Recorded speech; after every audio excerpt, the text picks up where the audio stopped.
as 10 ações que mais pagam dividendos no mundo, e nessa lista nós temos uma ação listada aqui na nossa bolsa, na B3. O tema de hoje é dividendos, pessoal, mas antes de começar, dá um like se você não é inscrito no canal, inscreva-se, ative as notificações e comentem. Vocês investem com foco em dividendos? Eu vou sortear um livro, O Investidor Inteligente, e uma garrafinha do canal. Para participar, basta comentar. O resultado sai na próxima terça-feira, 9h30 da noite, no meu Instagram, nos stories. Então, se você não me segue, o link está aqui embaixo, me siga no Instagram também. E vamos lá, pessoal. O tema do vídeo de hoje é dividendos. Saiu nessa última semana um ranking com as 10 maiores empresas que mais pagaram dividendos, né, nesse primeiro trimestre de 2022, e uma dessas ações, né, é a Vale que é listada aqui na nossa bolsa, né, destaque, é a número 9 dessa lista. Então hoje a gente vai falar um pouquinho sobre dividendos, sobre a Vale, né, e essa visão estratégica aqui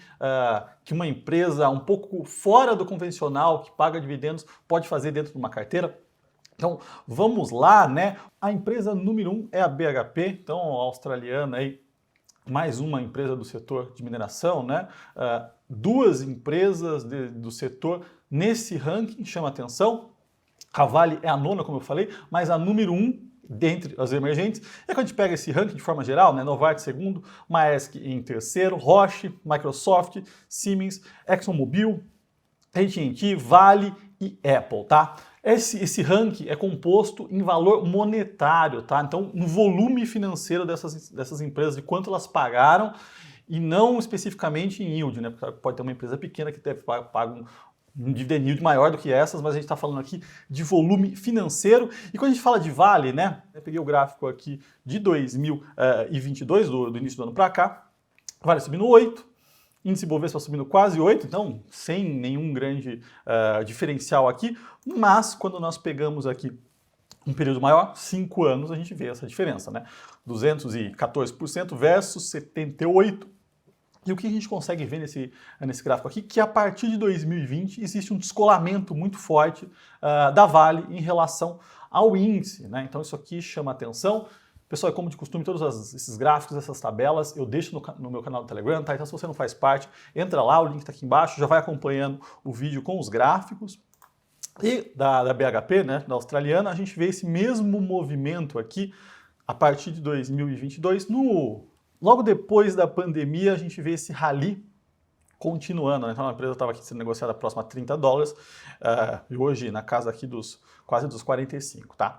Bom, vamos falar aqui de Vale, vamos entender o porquê a Vale está nesse ranking pagando tanto, se faz sentido, como o investidor pode olhar para essa ação. E o primeiro ponto que a gente tem que analisar aqui é o cenário macro, o que aconteceu, o que explica esse movimento e por que essas empresas de mineração estão pagando tanto. Bom, vou colocar aqui, né? Minério de ferro.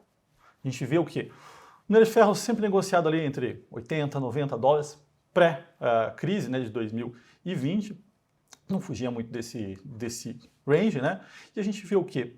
Depois da pandemia, o minério de ferro começou a disparar, a acelerar um movimento de alta, chegou acima dos $200, né? Caiu, mas hoje está num nível aqui, negociando entre 130 a $140 nas últimas semanas. Então, assim, o minério de ferro explica, né? A alta do minério de ferro explica esse movimento. E o porquê? Basicamente, a China, né? Já falei bastante aqui, mas naquele momento ali da crise, da tensão da pandemia, a China retomou a economia dela, fazendo o que ela sabe fazer melhor, que é investindo em infraestrutura, né? Em crescimento ali da indústria. Isso impulsionou o mundo, né? Impulsionou de alguma forma a China, mas impulsionou esse mercado de commodities. Então a gente está vendo esse movimento forte que está colaborando com a Vale. Além disso, nós temos a questão da guerra da Ucrânia com a Rússia, né? A Rússia com a Ucrânia. A Rússia também é uma produtora de minério de ferro, então isso acabou atrapalhando aí a oferta mundial e ajuda um pouco mais aí na alta, tá? Mas esse é um ponto extremamente importante, o cenário. A China aí focando a economia dela novamente, né? Ela vinha daquela mudança focando no mercado doméstico, aí no meio da pandemia ela teve que fazer o que ela sabe fazer bem. E hoje, né, qual que é o cenário? A China, apesar de estar desacelerando na margem, né, nos últimos meses, não significa que a economia chinesa parou de crescer, mas a taxa de crescimento vem se reduzindo.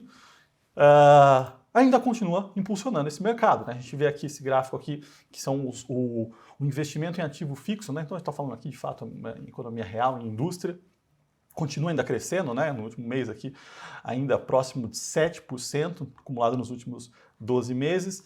Isso aqui, né, mostra aqui o gráfico um pouco mais atrás, mostra que pós-pandemia, como eles aceleraram esse investimento, que é extremamente importante. O crédito na China, né, continua em crescimento, né? Então a gente vê esse movimento de crescimento, expansão do crédito, então aqui a taxa de crescimento acima de 10%. E aqui, um ponto importante, né, em questão de inflação, que a inflação tem pressionado muito o mundo como um todo, mas inflação ao produtor aqui da China vem se reduzindo, né? Fez um pico aqui, a gente viu o minério de ferro batendo 200, isso acabou atrapalhando, né, a economia chinesa e de alguma forma a inflação. Aí tivemos aquelas questões todas da Evergrande, né? O minério de ferro caiu fortemente, mas a gente vê aqui a inflação ao produtor caindo. Então acho que o primeiro ponto importante para olhar é a China, e a China deve continuar fazendo isso, desacelerando na margem, mas isso não significa uma mudança estrutural. Eles vão demandar minério de ferro, né? E 99%, 98% do minério de ferro do mundo é utilizado para a produção de aço. Aço é indústria e construção civil, tá, pessoal? Vale. Vamos olhar para os dados de Vale, né?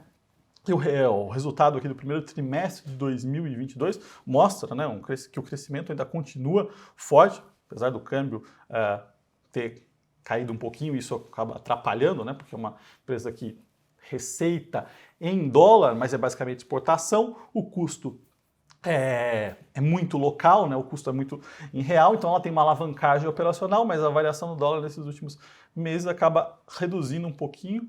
Entretanto, ela continua com um resultado forte, né? Então, quando você olha para o EBITDA dela aqui, um EBITDA de 6,3 bilhões de dólares, tá? Esse balanço aqui está em dólar.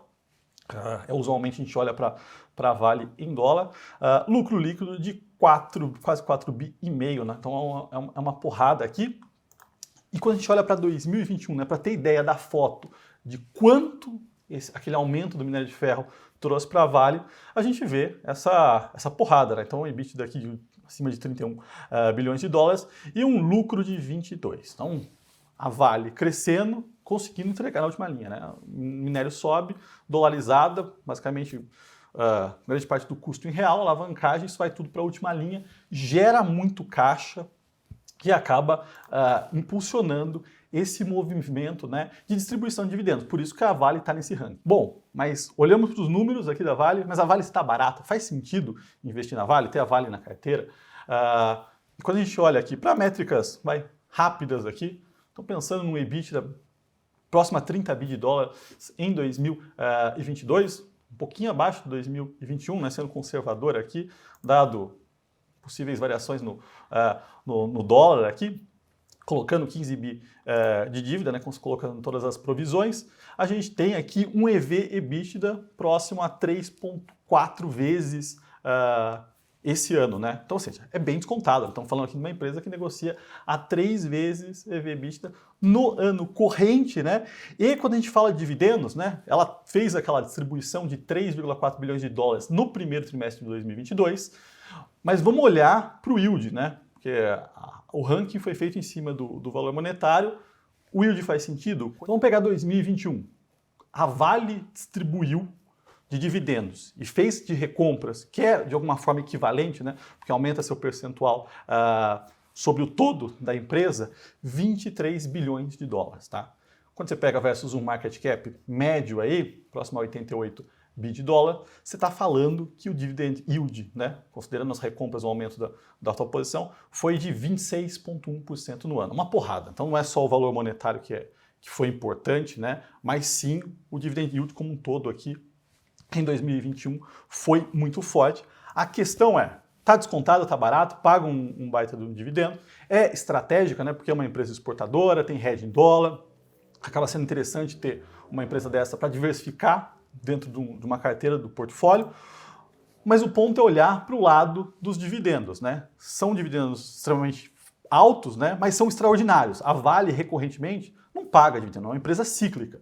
Então depende de condições de commodities, né? Se o minério de ferro, se a China despencar, o minério de ferro despenca e a Vale vai ficar por um bom tempo sem pagar dividendos. A questão é olhar para ela como uma oportunidade, mas não pensar, né, da forma que você investe em ações como elétricas, por exemplo, que são recorrentes ali, que tem uma estabilidade. Não, a Vale não existe essa estabilidade de pagamento de dividendos, não existem os contratos firmados ali que as elétricas têm, né? Aquela clareza é outro bicho, mas sim uma oportunidade. Então tem que entender que faz sentido, que é descontado, que paga dividendos, mas que não é o mundo das empresas pagadoras de dividendos de forma recorrente, tá, pessoal? E chamar atenção para alguns outros pontos, né? Então, depende muito da China, como eu falei. A China opera o mundo. A China, no ano passado, no segundo semestre, né, estava sendo pressionada por um minério de ferro tão alto, e a gente viu ali movimentos, notícias sobre a Evergrande, né, que é a maior incorporadora da China,